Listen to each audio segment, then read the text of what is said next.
Boa noite a todos que nos assistem ao vivo, também aos que nos assistem através de outros momentos no YouTube. Vamos dar início à nossa palestra de hoje. Nós somos a Casa Espírita Eurípides Barçanufo, que fica na Rua Gazeta da Tarde, número 235, na Taquara, Rio de Janeiro. Vamos pedir para, dando início ao nosso preparo, subir a página da leitura de hoje à noite.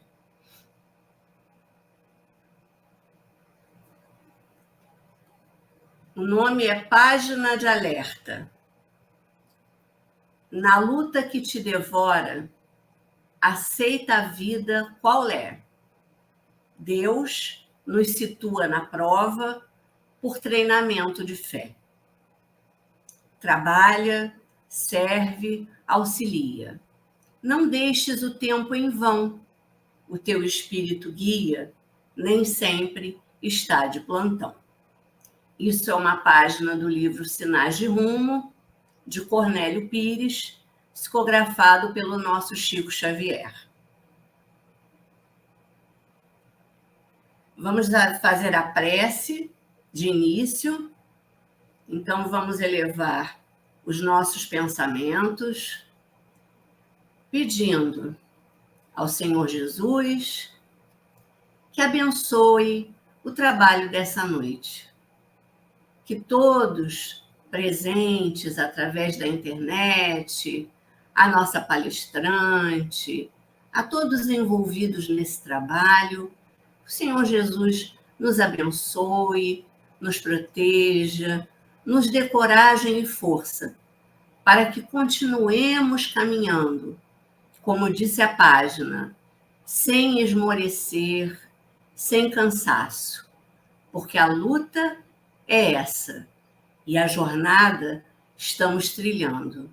Então, Senhor Jesus, muito obrigada pelos momentos que vamos viver, e aqui estamos, pedindo a tua bênção com a graça de Deus. Nós vamos receber essa noite a nossa companheira Ivana Raísque, que é da Federação Espírita do Estado de Goiás. Ela foi presidente no período de 2013 a 2016 e depois novamente no período de 2021 a 2022. Atualmente ela é diretora da Gestão Editorial Trabalhadora da Irradiação Espírita Cristã na Casa Espírita Lar de Jesus e no Instituto Goiano de Estudos Espíritas Cristã. Coordenadora também da comunicação social da Revivas, Rede Escolha Viver. Então vamos receber com carinho a nossa palestrante Ivana Raísque. Olá, queridos amigos do Centro Espírita Eurípides Barçanufo de Taquara, no Rio de Janeiro. É com muita alegria que nós estamos aqui mais uma vez para estudarmos juntos, refletirmos acerca da mensagem que o Espiritismo nos traz, que nós sabemos que é uma mensagem libertadora, porque nos esclarece e nos traz consolação. E hoje nós queremos falar justamente sobre essa doutrina, o Espiritismo, que é verdadeiramente uma doutrina notável pelo que ela pode alcançar, pelo que ela pode conseguir conosco a partir do momento em que nós nos colocamos à disposição para conhecê-la, estudando e compreendendo os seus ensinamentos, que são verdadeiras pérolas e é o instrumento que vai nos ajudar no nosso processo evolutivo, porque afinal a finalidade da nossa estadia aqui neste mundo corporal é justamente sermos pessoas melhores. E o Espiritismo é essa doutrina que vem nos trazer o roteiro de forma clara, porque Jesus já nos deixou esse roteiro. O Espiritismo vem confirmando a mensagem do Cristo e levantando o véu sobre muitos dos seus ensinamentos, que nós tínhamos dificuldades de compreender. Agora não temos mais desculpas. E é bom nós começarmos falando um pouco sobre como surgiu o Espiritismo. Porque muitas vezes as pessoas dizem assim: o Espiritismo sempre existiu, porque na Bíblia a gente tem inúmeros relatos de diálogos de encarnados com espíritos. E isso é muito verdadeiro. Nós temos no Velho Testamento, né, no Antigo Testamento, no Novo Testamento, esses relatos dos diálogos com os espíritos, muitos chamados de anjos. Nós temos as informações acerca das médiuns daquele tempo, que eram chamadas de pitonisas dos templos, que conversavam com os espíritos. Então, a comunicação entre os encarnados e os desencarnados, ela sempre existiu. Mas quando nós falamos de espiritismo ou de doutrina espírita, nós vamos falar de algo que surgiu, que veio para o mundo trazido pelos espíritos superiores. Uma quantidade enorme de espíritos que se organizaram e de forma organizada trouxeram esses ensinamentos. E de que forma isso aconteceu? Nós sabemos que o mundo, ele vem nesse processo evolutivo constante. Em alguns momentos, nós damos verdadeiros saltos no campo da ciência, da tecnologia especialmente. Nós sabemos que nós temos uma facilidade maior para nos desenvolvermos no campo intelectual do que no campo moral. Mas Emmanuel nos alerta que a nossa evolução ela contempla duas asas, do amor e da sabedoria. Então, por mais que nós nos adiantemos no campo hoje, por exemplo, da tecnologia, se nós não nos preocuparmos também com o crescimento moral, com os sentimentos, nós ficaremos estagnados, reencarnando num mundo de expiações e provas como é a Terra hoje. Mas daqui a pouquinho a gente fala disso. Então, a doutrina espírita ela surge num momento de grandes revoluções, né? Revoluções no mercado de trabalho, no aspecto cultural, na política, muita coisa acontecendo, né? Desde o século passado. E, de repente, começam a surgir alguns fenômenos que chamaram a atenção do mundo inteiro. Fenômenos que começaram nas Américas, né? Na América, especificamente nos Estados Unidos, numa pequena cidade chamada Hydesville. Esse é um acontecimento que se tornou muito conhecido, com as irmãs Fox, que eram meninas jovens que tinham uma mediunidade de efeitos físicos muito ostensiva e que, por meio dessa mediunidade, o espírito de um mascate, chamado Charles Rosman, ele se comunica com aquela família, que era uma família simples, humilde, aquele pequeno povoado do estado de Nova York, nos Estados Unidos. E ali eles estabelecem um código de comunicação com aquele espírito que estava de toda forma tentando chamar a atenção dos encarnados. Fazendo barulhos, batidas, raspando o assoalho, eram várias as formas que ele tinha para chamar a atenção. Até que eles percebem que havia um efeito inteligente por trás daqueles ruídos. E por um código que eles estabelecem com um número de pancadas. Então, por exemplo, uma pancada significava sim, duas pancadas não. Depois eles aperfeiçoaram. Uma pancada era a letra A, duas pancadas era a letra B, três pancadas a C e assim sucessivamente. E dessa forma eles conseguiram descobrir que se tratava do espírito desse mascate que havia sido assassinado naquela casa em que a família Fox estava morando há alguns anos atrás, antes da família chegar ali. Isso se espalhou, né? As irmãs Fox eram médiuns e não se tinha conhecimento estruturado acerca da mediunidade naquela época. Então começou-se, inclusive, uma exploração comercial da mediunidade daquelas meninas. O fato é que essas notícias chegaram na Europa E começaram a acontecer também fenômenos muito interessantes ali no continente europeu. As famílias se reuniam em momentos festivos, em saraus, em determinado momento reduzia-se a luz, eles se sentavam em torno de uma mesa, normalmente redonda, de 3 pés, e colocavam as mãos sobre o tampo da mesa, de forma leve. E daí a pouco, esta mesa começava a realizar movimentos de levitação, batendo pés, um número específico de pancadas, porque aí também, da mesma forma, criaram o código da comunicação por meio de pancadas. Essa mesa levitava, percorria o ambiente do salão sozinha. Então, isso virou uma febre na Europa. E nessa época, nós vamos encontrar um pedagogo, um homem de ciência, um homem que era poliglota, falava vários idiomas, foi formado no Instituto Yverdun, na Suíça, que era o instituto do mestre Pestalozzi, tendo sido um dos seus alunos que mais destaque teve. Ele volta para a França depois de formado, se dedica à educação, abre uma escola, né, um liceu, e ele publica diversas obras de filosofia. Ele foi um dos responsáveis pela reforma na gramática francesa. Então, ele tinha muitos livros didáticos, era um homem muito conceituado no mundo pedagógico, no mundo acadêmico daquela época. O seu nome era Hippolyte Léon Denisard Rivail. E o professor Rivail, ele fica sabendo desses acontecimentos que eles chamavam de mesas girantes. E ele achava aquilo tudo, ele não dava muito crédito, né? Ele imaginava que aquilo era algo que facilmente seria explicado pelo efeito do magnetismo, ou mesmo talvez algum charlatão estivesse por trás daquilo, porque ele dizia o seguinte: me provem que uma mesa tem um sistema nervoso e assim elas falam, porque do contrário, mesas não falam.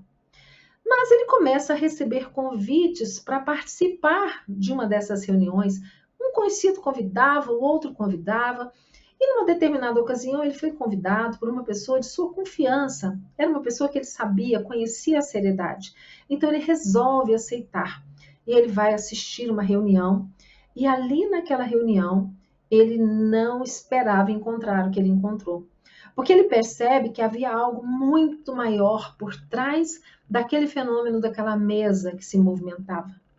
Este grupo que ele vai visitar especificamente não tratava com leviandade o fenômeno da comunicação com os espíritos.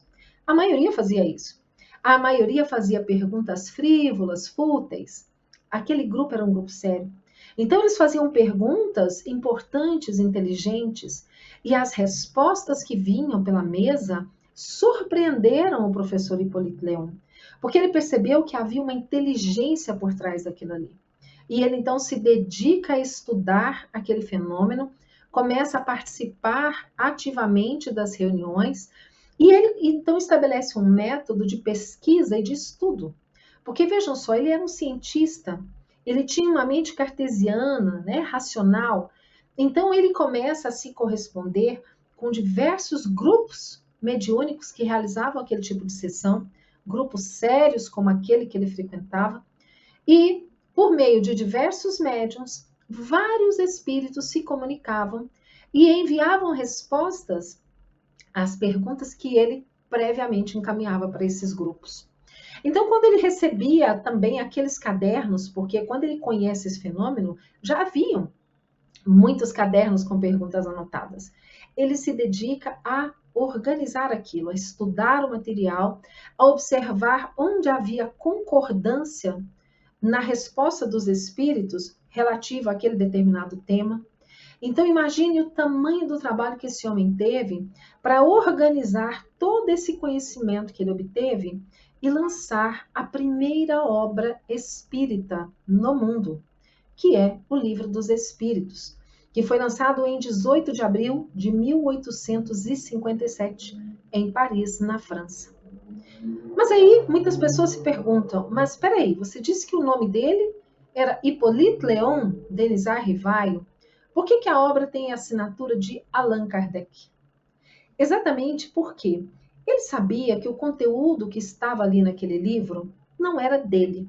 Ele teve um papel fundamental e importantíssimo na pesquisa, na organização, para colocar de forma sistemática, lógica, né, do simples para o complexo, colocar aquilo num livro. Mas o conteúdo, a mensagem era dos espíritos. E ele entendia que se ele colocasse o nome dele assinando, as pessoas pensariam que aquilo era uma obra dele, até porque ele já era muito conhecido, ele era muito respeitado.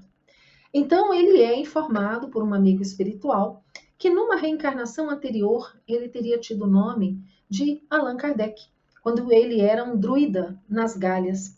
E ele então resolve usar esse pseudônimo. Ele usa o pseudônimo para que a obra não fosse confundida como sua, né? Mas que fosse entendida como sendo a obra dos espíritos. E nós entendemos que o espiritismo, ele vem justamente para cumprir uma promessa feita por Jesus. Jesus, quando esteve conosco, e Jesus nos trouxe a segunda grande revelação de Deus para a humanidade, a primeira grande revelação já tinha sido trazida antes por Moisés, com os 10 mandamentos. Jesus, ele vem como sendo, né, o espírito mais puro que já esteve aqui conosco, de acordo com o que nós aprendemos na obra espírita, o governador espiritual do nosso planeta, que participou inclusive da formação desse planeta. Quando a Terra estava se formando, Jesus já era um espírito puro. Mas Jesus não é Deus, Jesus é um irmão nosso. Da mesma forma que nós foi criado, mas caminhou todo o seu processo evolutivo e chegou à perfeição. Que é algo que vai acontecer conosco também. Porque quando Deus nos cria, Ele nos dá o livre-arbítrio e nos destina à perfeição. Um dia nós seremos perfeitos, como Jesus é perfeito. Então Jesus, antes de partir, Ele prometeu que Ele rogaria ao Pai que nos enviasse um outro Consolador. E Ele chamou de o Espírito de Verdade, que estaria conosco por todos os tempos. Então nós entendemos que o Espiritismo é a terceira grande revelação de Deus para a humanidade e é justamente aquele Consolador prometido por Jesus. Porque nós podemos dizer, quem estuda o Espiritismo e compreende a sua mensagem, que é uma doutrina altamente consoladora. Porque vem trazendo, por meio de provas irrefutáveis, a sobrevivência da alma após a morte do corpo, a continuidade da vida e a possibilidade de nós mantermos contato com esses espíritos que estão vivendo numa outra dimensão, que nós chamamos de plano espiritual, além da certeza de que nós um dia os reencontraremos, quando também retornarmos para o mundo espiritual. Então, essa é a doutrina consoladora trazida por Jesus. Então, é importante nós termos em mente, e quem vai nos ajudar a entender isso, é justamente a literatura espírita, especialmente aquelas que nós chamamos de obras básicas ou fundamentais do Espiritismo, que são as obras deixadas por Allan Kardec.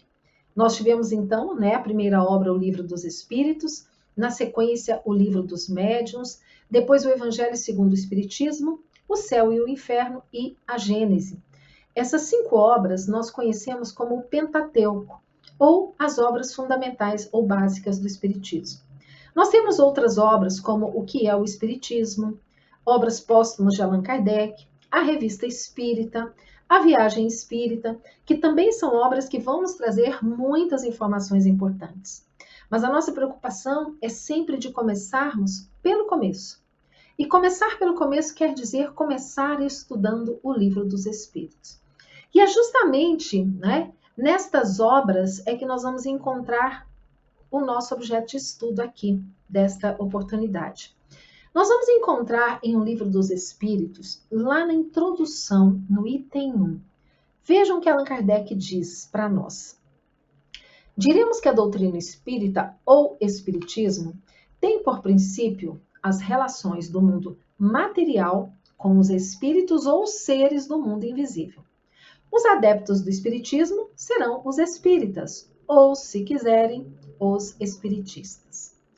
Aqui nesse trecho, né, nós pegamos só um trechinho.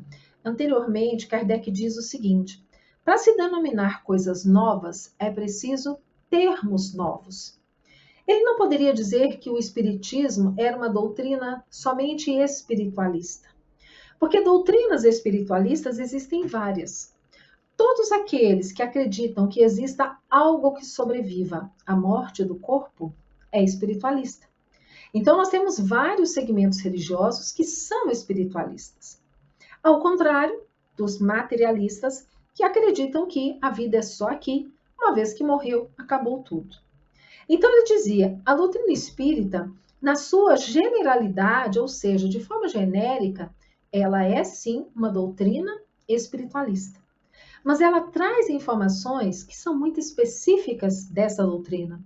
Então, o próprio Allan Kardec criou esse nome, Espiritismo ou Doutrina Espírita. Esse nome não existia antes da publicação de O Livro dos Espíritos.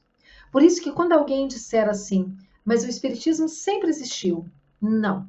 O Espiritismo é uma doutrina codificada por Allan Kardec, ditada pelos espíritos superiores, que surgiu no século passado, em 18 de abril de 1857.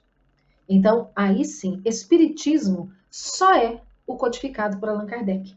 É bom nós entendermos isso, até para evitarmos uma confusão que muitas pessoas fazem por não terem esse conhecimento e pergunta assim, que tipo de espiritismo você frequenta, né? Você é trabalhador de que tipo de centro espírita? Centro espírita só existe um. São aqueles que seguem a doutrina de Allan Kardec. E com isso, nós não estamos querendo criticar os outros centros espiritualistas que seguem outras filosofias. E muitas vezes são confundidos com o espiritismo os centros de Umbanda, de Candomblé e outras práticas que também são espiritualistas, mas que não seguem os princípios deixados pelos espíritos superiores contidos na obra de Allan Kardec. Bom, dito isso, nós queremos trazer também um trechinho que está numa obra que é o livro O que é o Espiritismo, que é um livro pequenininho que Allan Kardec publicou justamente para que ele pudesse responder a alguns críticos do Espiritismo, a alguns detratores do Espiritismo. Ele nos diz no preâmbulo deste livro o seguinte: o Espiritismo é uma ciência que trata da natureza, origem e destino dos espíritos, bem como suas relações com o mundo corporal. Veja só, ciência que trata da natureza, origem e destino dos espíritos e as relações dos espíritos com o mundo corporal. Ele diz ainda mais, ainda lá no preâmbulo dessa obra: o Espiritismo é ao mesmo tempo uma ciência de observação e uma doutrina filosófica. Como ciência prática, ela consiste nas relações que se estabelecem entre nós e os espíritos. Então, gente, a mediunidade, essa possibilidade de nós nos relacionarmos o mundo material com o mundo espiritual, é que traz a natureza científica do espiritismo. Porque foi isso que os pesquisadores da época de Kardec se desdobraram para entender. Pesquisadores como William Crookes, que realizou diversos experimentos com um espírito que se chamava Kate King, e esse espírito se materializava diante do cientista, de forma que ele podia tocar no espírito, cortar um pedaço do seu vestido, ficar com o tecido na mão, e ela balançava a saia e ele se refazia. Então, essa mediunidade é o que traz o caráter científico para a doutrina. E isso é tão importante porque nós sabemos que cartas psicografadas por Chico Xavier já serviram como documentos comprovadores da inocência de réus que eram acusados de assassinato, quando na verdade havia sido um acidente, e o espírito daquele que desencarna por uma arma de fogo, e o amigo que era acusado de ser o assassino, o espírito, vendo a injustiça que se estava acontecendo, ele se manifesta por meio de Chico Xavier, explicando o que havia ocorrido, inocentando o amigo. Então, nós observamos que a própria justiça aceitou como prova. Por quê? Porque a assinatura do espírito era a mesma do encarnado. Coincidia. Fizeram testes grafológicos e não tinha dúvida de que quem assinava aquela carta era o espírito que tinha vivido aqui, com aquele nome, com aquele CPF e que tinha aquela assinatura. Mas aí ele diz o seguinte, né? Então, a doutrina espírita, deixa eu ver, tá aqui, ó. Como ciência prática, ele consiste nas relações entre os encarnados e os espíritos. Como filosofia, compreende todas as consequências morais que dimanam dessas mesmas relações. Porque o espiritismo, ele tem esse aspecto científico, mas ele tem o aspecto filosófico e o aspecto moral, que nós chamamos de religioso. Mas nós vamos entender que é religioso não no sentido mais comum utilizado por essa palavra, né? Nós vamos falar disso daqui a pouquinho. Mas por que ele é filosófico? Porque o espiritismo ele vem trazendo respostas para aqueles grandes conflitos existenciais da humanidade. Quem somos nós? Por que nós estamos aqui? De onde nós viemos? Para onde nós iremos após a morte do corpo? Por que Deus permite tantas desigualdades no mundo? Por que tanta injustiça, né? Aparentemente. Então, como o Espiritismo ele traz essas respostas, ele tem o aspecto filosófico muito importante, né? Na sua estruturação. E ele é de consequência moral, e que a gente chama de aspecto religioso, mas não é no sentido tradicional da palavra religião. Porque a doutrina espírita, ela não tem dogmas, ela não tem rituais, ela não tem sacerdócio, não há culto de imagens, não há oferendas, então não há nenhum tipo de ritual pré-estabelecido. Os espíritas, eles são todos voluntários, trabalhadores na seara espírita, nas casas, nas instituições espíritas, eles não recebem nada por isso, eles fazem entendendo que a quem muito é dado, muito será cobrado.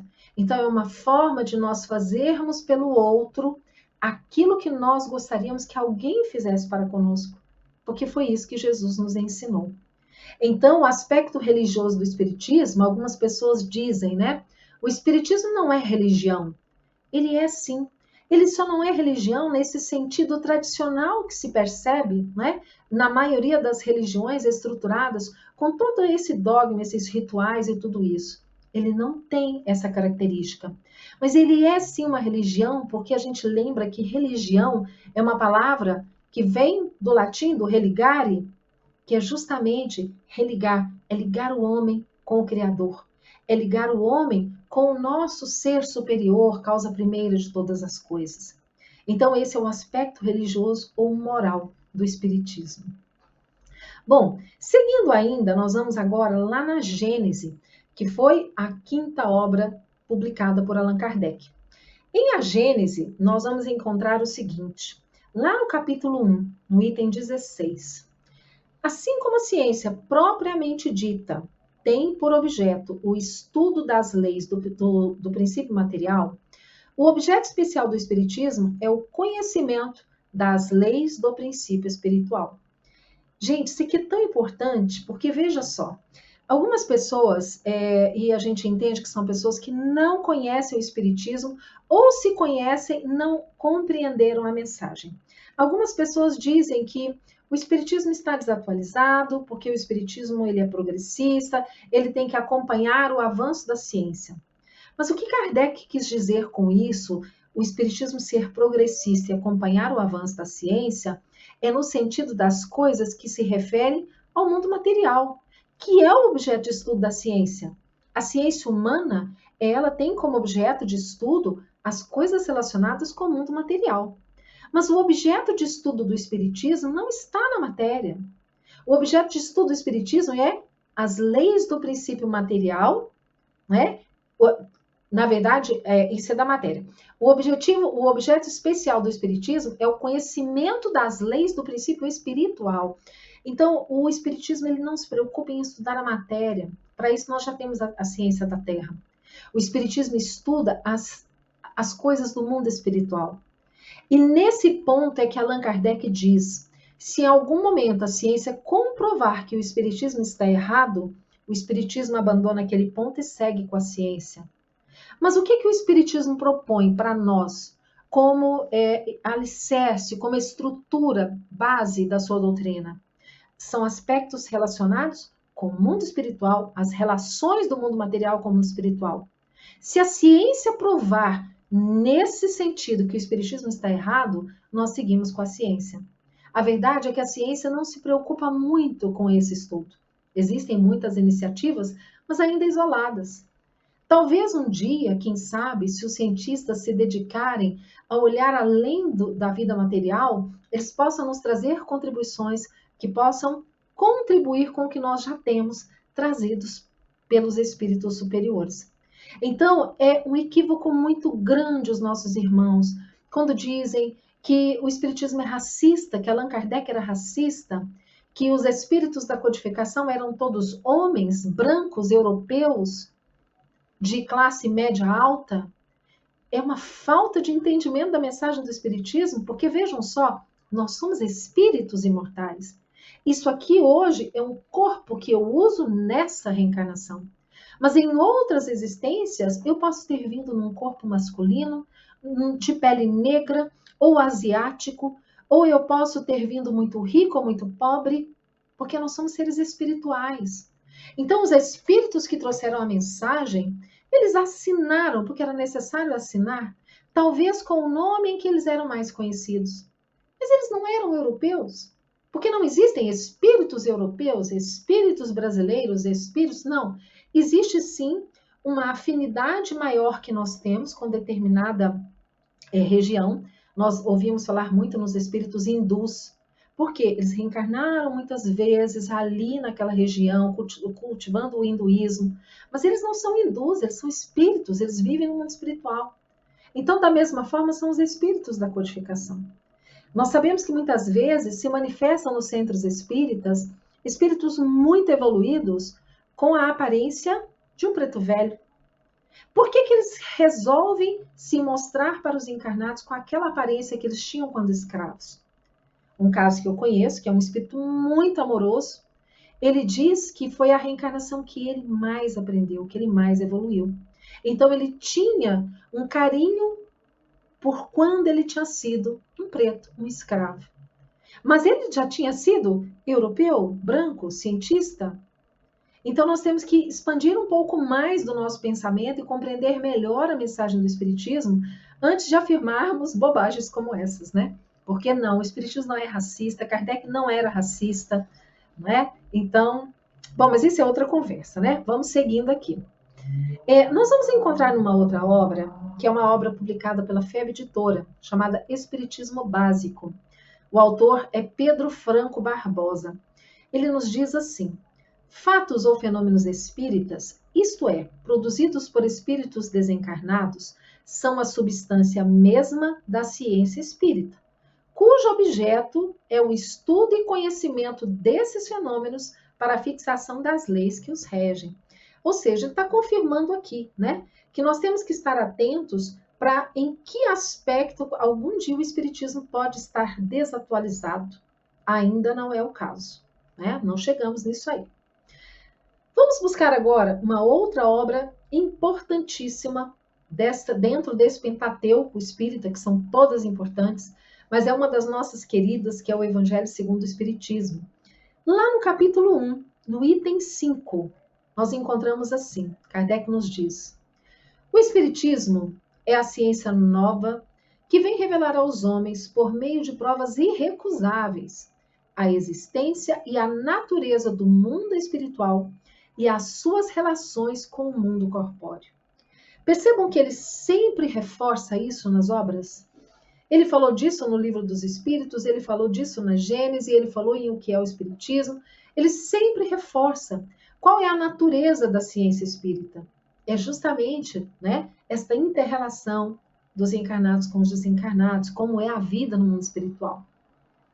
E aí ele diz assim, prosseguindo: ele nos mostra não mais como coisa sobrenatural, porém, ao contrário, como uma das forças vivas e sem cessar atuantes da natureza, como a fonte de uma imensidade de fenômenos até hoje incompreendidos e, por isso, relegados ao domínio do fantástico e do maravilhoso. Então, ele vem trazendo para nós, né, essa reflexão de que, na verdade, tudo aquilo que o homem não compreende, ele coloca na conta do maravilhoso, do sobrenatural. Mas o Espiritismo vem revelando que, na verdade, não. Tudo é explicável à luz da ciência. do magnetismo, da manipulação fluídica. Jesus, ele tinha essa evolução que ele tinha condições de manipular os fluidos e de realizar tantos prodígios como ele realizou, como no caso das curas, da transformação de água em vinho e por aí vai, não é? E antes de nós passarmos para outra parte, ainda tem alguns trechinhos que eu preciso comentar com vocês.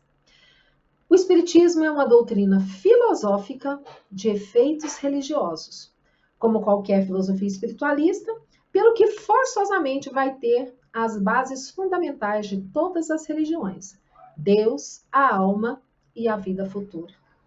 Então, são princípios basilares do Espiritismo: a existência de Deus, a sobrevivência da alma e a vida futura.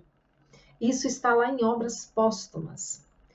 No sentido filosófico, o Espiritismo é uma religião e nós nos vangloriamos. Porque é a doutrina que funda os vínculos da fraternidade e da comunhão de pensamentos. Não sobre uma simples convenção, mas sobre bases mais sólidas, as próprias leis da natureza. Então, Allan Kardec nos fala isso lá na Revista Espírita de dezembro de 1868. E veja, ele afirma que o Espiritismo é uma religião.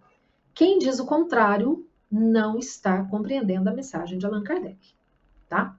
Mas muito bem, vamos pegar então agora o Livro dos Espíritos, e eu estou aqui com uma edição que foi uma edição comemorativa dos 150 anos de lançamento, de publicação de O Livro dos Espíritos, uma publicação da FEB, tradução do Evandro Nolito.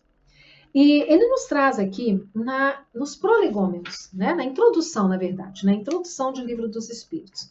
Lá no item 6, ele vai nos trazer aqui algumas informações acerca do Espiritismo que vão nos ajudar bastante a compreender essa doutrina na sua essência. Ele diz assim: resumimos aqui em poucas palavras os pontos mais importantes da doutrina que nos transmitiram, a fim de mais facilmente respondermos a certas objeções. Percebem que aqui ele faz questão de dizer que foi uma doutrina que nos transmitiram? Ele sempre enfatiza: a doutrina não é minha, a doutrina é dos Espíritos. Por isso que nós temos que ter cuidado. Não existe kardecismo, existe espiritismo. Espiritismo é a doutrina codificada por Allan Kardec. Kardecismo seria se fosse Kardec o criador da doutrina. Ele não foi o criador. Ele teve um papel fundamental como organizador, como codificador, e muito do que está na obra é dele. A gente percebe isso claramente em alguns trechos, mas a mensagem ela foi trazida pelos Espíritos. Ele faz questão de frisar isso o tempo todo. Então ele começa dizendo, alguns desses princípios. Deus é eterno, imutável, imaterial, único, onipotente, soberanamente justo e bom. Por aqui nós já percebemos, só por esta concepção sobre Deus, nós percebemos que o Espiritismo ele é uma doutrina cristã. Porque Jesus também trouxe esses atributos do Pai. E aí ele prossegue e diz assim: criou o universo, que compreende todos os seres animados e inanimados, materiais e imateriais. A primeira questão de O Livro dos Espíritos, Allan Kardec pergunta aos espíritos: o que é Deus? Percebam que ele não perguntou quem é, porque nós temos aquela ideia, infantil ainda, de que Deus é aquele velhinho de barbas brancas, sentado lá nas nuvens, no seu trono, observando o que nós fazemos aqui na Terra, com o seu caderninho para tomar notas, para saber como que ele vai nos punir ou nos recompensar. Quando Allan Kardec pergunta o que é Deus, os espíritos respondem de uma forma muito direta. Deus é a inteligência suprema, causa primeira de todas as coisas. Olha só que interessante, É aquele que está acima de tudo, foi o que criou tudo que existe. Então, os seres animados, inanimados, os seres orgânicos, os seres inorgânicos, tudo é criação de Deus. Os seres materiais constituem o mundo visível ou corporal. E os seres imateriais, o mundo invisível ou espiritual, isto é, dos espíritos. Então, aqui ele também deixa claro que nós temos as dimensões da matéria e a dimensão espiritual. É algo tão lógico, porque pensem bem, como é que nós poderíamos aceitar a ideia de que nós viríamos para cá, nasceríamos aqui, estabeleceríamos laços de afeto com familiares, com amigos, com várias pessoas, e de repente esse corpo que é material, ele se desgasta e ele deixa de funcionar em algum momento. Aí acontece a morte orgânica. Imagine se fosse o fim de tudo. Que sentido teria a vida? Que sentido teria? As pessoas que acreditam que a vida é somente isso aqui, esse momento, elas têm muita dificuldade de ser felizes, não é? Porque imagine bem, você pensar que o que vai adiantar eu me esforçar para ter alguma coisa, para fazer alguma coisa, se no fim vai tudo acabar? E seria algo assim, nós não teríamos freio, né? A pessoa poderia dizer assim, eu posso fazer o que eu quiser, porque depois não vai ter consequência. Então, ele vem deixando claro que nós estamos aqui, mas que nós somos espíritos. E aí, na sequência, ele diz assim: os seres materiais, o mundo espiritual é o mundo normal, primitivo, eterno, pré-existente e sobrevivente a tudo. Então, olha, se ele é pré-existente e é eterno, quer dizer que antes de haver a vida material, já havia a vida espiritual. E a vida espiritual ela poderia continuar existindo sem a vida material. Mas por que existe a vida material? É a oportunidade que nós temos de virmos aqui na matéria para colocarmos em prática aquilo que a gente aprende quando está vivendo no mundo espiritual. Porque aqui é que a gente realmente demonstra os nossos sentimentos, aquilo que nós realmente somos, o que nós aprendemos. É diante aqui dos desafios da vida que nós vamos mostrar quem nós realmente somos. Aí ele segue e diz assim: a alma é um espírito encarnado, sendo o corpo apenas o seu envoltório. Ele nos fala o seguinte, que ele se refere à alma, e isso está lá na introdução, lá no começo. Alma, ele fala quando ele se refere ao espírito encarnado. Então, por exemplo, neste momento que eu estou encarnada, eu sou uma alma aqui encarnada. Mas a minha mãe, que já hoje está no mundo espiritual, ela já não é mais uma alma, porque ela não está encarnada. Ela é o espírito, que é a essência. Ele faz isso, gente, só como forma didática, né? Só para nós compreendermos quando está falando de encarnado ou desencarnado. Mas no fundo nós todos somos espíritos. Porque ele diz assim: há no homem três coisas. Primeiro, o corpo ou ser análogo aos animais e animado pelo mesmo princípio vital. É esse corpo aqui biológico que nós temos, que os animais também têm, que são animados pelo princípio vital, que é o que anima todos os seres vivos aqui na Terra. Segundo, né, a segunda coisa, a alma ou ser imaterial, espírito encarnado no corpo. Então, eu que estou aqui agora falando com vocês, eu sou um espírito, eu não sou esse corpo aqui. Eu sou aquele ser que dá vida a esse corpo enquanto ele tiver fluido vital. Eu animo esse corpo. E aí ele diz terceiro, o laço que une a alma ao corpo, princípio intermediário entre a matéria e o espírito, que nós espíritas chamamos de perispírito, que é justamente como se fosse o molde, o organizador biológico para as nossas reencarnações. Por isso que o nosso perispírito, ele se impressiona com as coisas que acontecem na reencarnação. Se nós lesamos o corpo físico, naturalmente nós estamos lesando também o perispírito. E embora o corpo pereça, né, e a matéria que volta ao pó, o perispírito seria como se fosse a vestimenta do espírito, o corpo espiritual, que é aquele que é visto pelos médiuns videntes. É aquele que quando se materializa, né, é o perispírito se materializando. Então, ele leva as consequências do corpo, ficam impregnadas no perispírito. Porque justamente depois, quando for ser moldado uma nova reencarnação, ele já traz aquilo que é necessário para esse espírito vivenciar aqui de experiências como aprendizado, né? Como expiação, como provação. Ele fica impregnado daquilo que nós oferecemos para ele, dependendo aqui dos nossos atos. E aí ele diz assim: o espírito não é deste modo um ser abstrato, indefinido, que só o pensamento pode conceber. É um ser real, circunscrito, que em certos casos pode ser apreciado pelos sentidos da visão, da audição e do tato. E é verdade, porque muitas vezes os médiuns videntes, eles enxergam os espíritos lá no mundo espiritual, que está aqui ao nosso redor.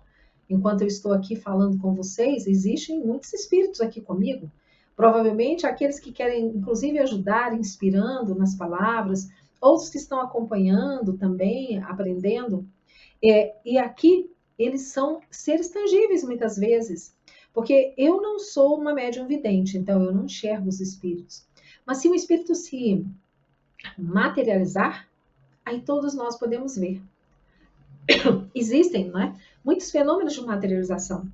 Hoje em dia já não são mais tão frequentes, foram mais no passado, quando havia uma necessidade de se chamar a atenção para esse fato, né? Hoje em dia nem tanto. Os espíritos pertencem a diferentes classes e não são iguais nem em poder, nem em inteligência, nem em saber, nem em moralidade. Então existem espíritos de várias ordens evolutivas, né?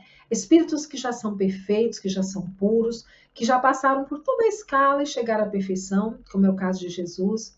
Mas existem aqueles espíritos mais atrasados, e os espíritos nos ensinam que quanto mais apegados à vida material, mais aficionados aqui pela matéria, mais atrasados nós somos. À medida em que a gente vai conseguindo valorizar mais aquilo que tem um verdadeiro valor, porque Jesus nos falou, né? Que nós temos que cultivar o tesouro que a traça não rói, que a ferrugem não corrói. Então, são os tesouros espirituais, a aquisição das virtudes. Quando nós começamos a buscar isso com mais intensidade na nossa vida, e nós vamos nos distanciando do mundo material, ou seja, nós deixamos de dar valor excessivo ao que é material. Nós priorizamos o que é espiritual. Então, nós estamos nos aproximando mais de Deus e nos afastando mais da materialidade. Isso é algo que vai acontecendo conosco aos poucos. Porque Deus sabe, né, que a natureza não dá saltos. Então, nós demoramos para aprender. Nós ainda somos espíritos que estamos na primeira infância, ainda muito pequenos. Mas um dia chegaremos lá, porque todos nós um dia seremos perfeitos, né? E aí ele diz também assim: os espíritos não pertencem eternamente à mesma ordem. Todos se melhoram, passando pelos diferentes graus da hierarquia espírita. Esta melhora se efetua por meio da encarnação, que é imposta a uns como expiação e a outros como missão. A vida material é a prova que devem submeter-se várias vezes até que hajam atingido a perfeição absoluta. Então é isso justifica a reencarnação, a necessidade da reencarnação. Vai chegar um momento em que nós estaremos no estágio evolutivo em que não precisaremos mais reencarnar, porque já teremos conseguido vencer as nossas imperfeições morais, praticar as virtudes com naturalidade e sentir o amor como Jesus sentiu por nós.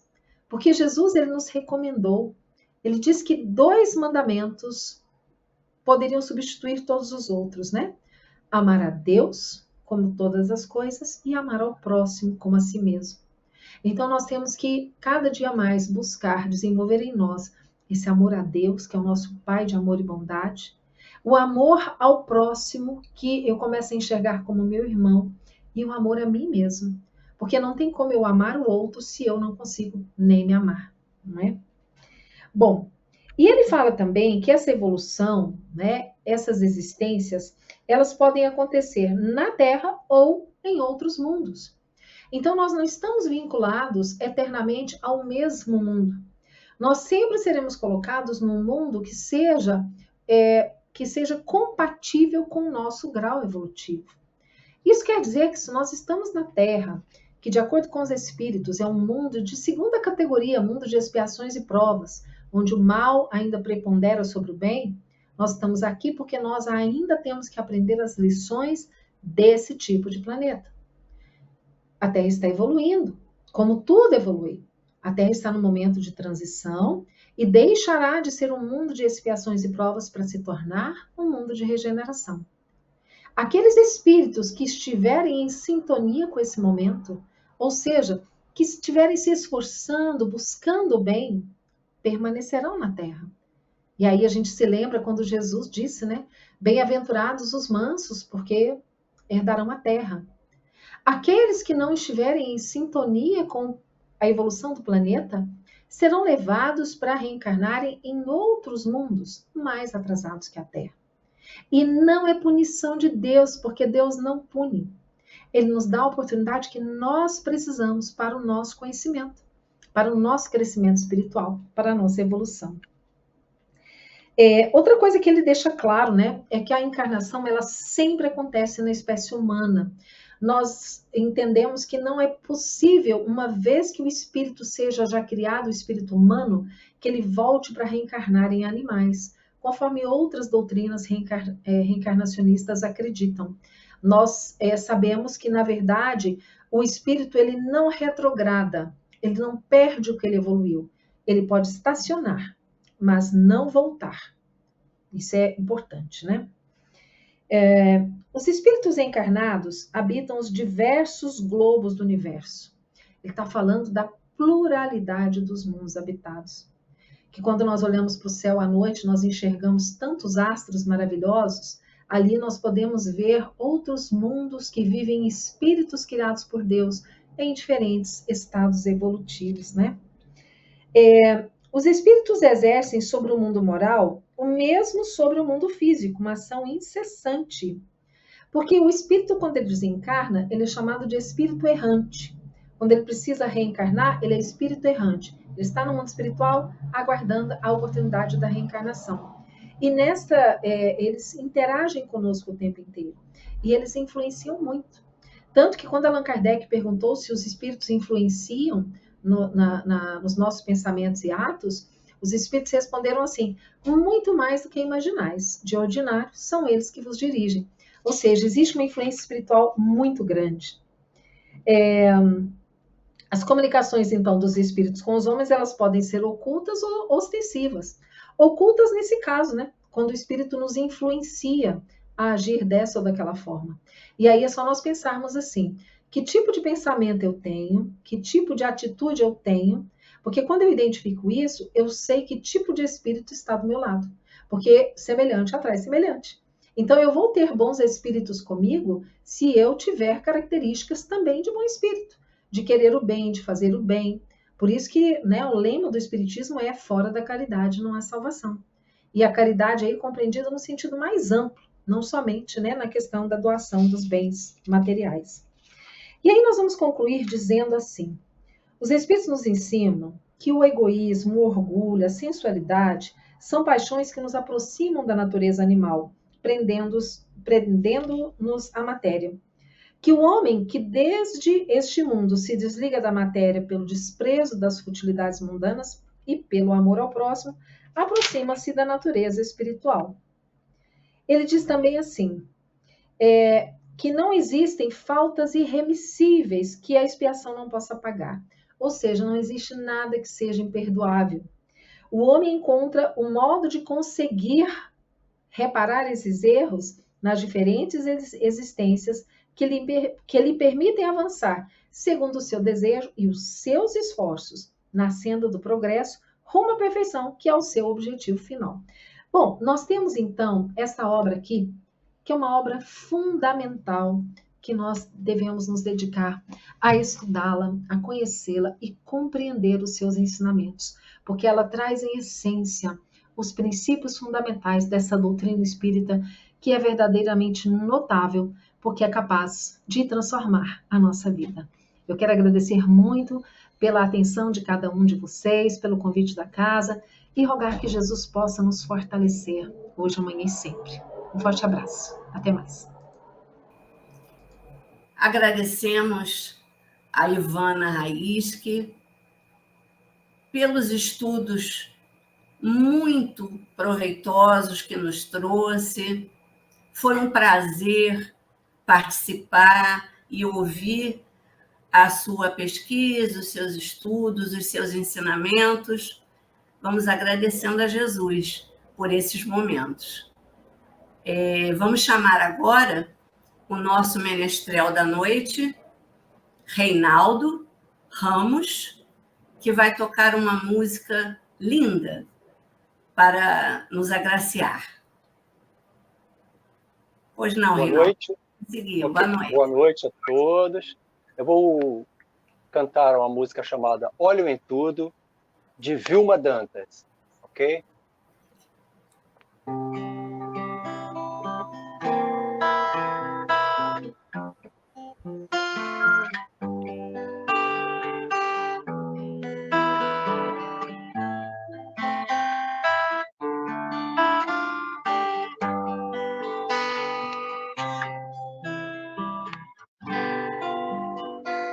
Olho em tudo e sempre encontro a ti. Estás no céu, na terra onde for. Em tudo que me acontece encontro teu amor. Já não se pode mais deixar de crer no teu amor.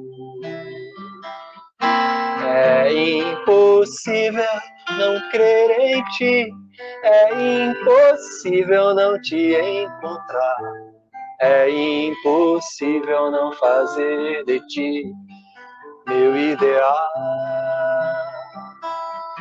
É impossível não crer em ti, é impossível não te encontrar, é impossível não fazer de ti meu ideal. Olho em tudo e sempre encontro a ti. Estás no céu, na terra onde for. Em tudo que me acontece encontro teu amor. Já não se pode mais deixar de crer no teu amor. É impossível não crer em ti, é impossível não te encontrar, é impossível não fazer de ti meu ideal. É impossível não crer em ti, é impossível não te encontrar, é impossível não fazer de ti meu ideal.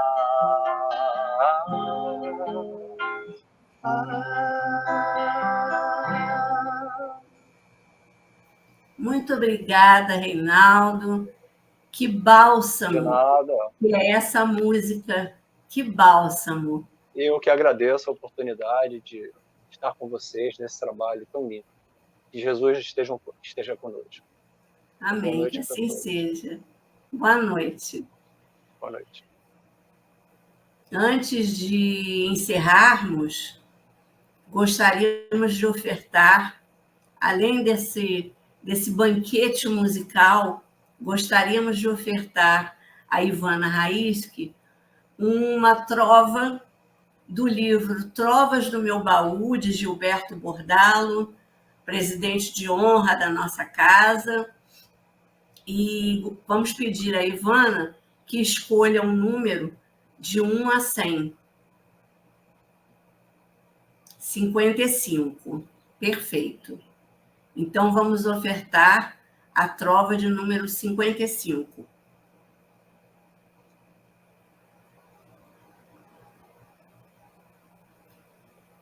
É para a Ivana, mas também é para todos nós, né? As exigências são muitas. Este quer seu espaço, aquele quem o ouça, que o servidor siga sem cansaço. Eu vou repetir, porque é muito linda e merece um bis. As exigências são muitas, este quer seu espaço, aquele quem o ouça. Que o servidor siga sem cansaço. Gilberto Bordalo, Trovas do Meu Baú. E com toda essa paz que nos envolve, com toda essa energia que a gente sente nesse momento, vamos fazer nosso encerramento com a nossa prece final. Então, dessa forma, Senhor Jesus, com todo o nosso coração, batendo de alegria pelo momento, pelo envolvimento da tua luz e do teu amor. Agradecemos por esses momentos e pedimos mais uma vez que nos proteja, nos ampare. Graças a Deus.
Praticando a